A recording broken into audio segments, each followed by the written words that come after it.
রাত 12:35। আমি একা বসে আছি আমার ঘরের বারান্দায়। চারপাশ নিস্তব্ধ, শুধু মাঝে মাঝে শিয়ালের ডাক। হঠাৎ দেখি রাস্তার পাশে দাঁড়িয়ে এক বয়স্ক লোক, কাঁধে ছেঁড়া চাদর, ঘুটঘুটে অন্ধকারে তার চোখ দুটো যেন আগুনের মতো জ্বলছে। আমি ভেবেছিলাম কোনো ভিখারি হবে, কিন্তু তার তাকানোর ভঙ্গি কেমন যেন অস্বাভাবিক। হঠাৎ সে আমার দিকে হাঁটা শুরু করলো।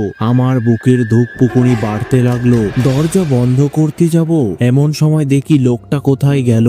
বারান্দা থেকে নিচে তাকাতেই দেখি সে ঠিক আমার ঘরের নিচে দাঁড়িয়ে ওপরের দিকে তাকিয়ে হাসছে। ঘন কুয়াশার ভেতর থেকে তার মুখটা স্পষ্ট দেখতে পাচ্ছি না, তবে মুখে রক্ত লেগে আছে। আমি ভয়ে দরজা লাগিয়ে ঘরে ঢুকে পড়লাম, কিন্তু কিছুক্ষণ পরেই দরজায় ঠক ঠক শব্দ। আমি আতঙ্কে পেছনে তাকাতেই শুনি কেউ ফিস ফিস করে বলছে, দরজা খোল, আমি আসছি। কিন্তু কি হলো তারপর?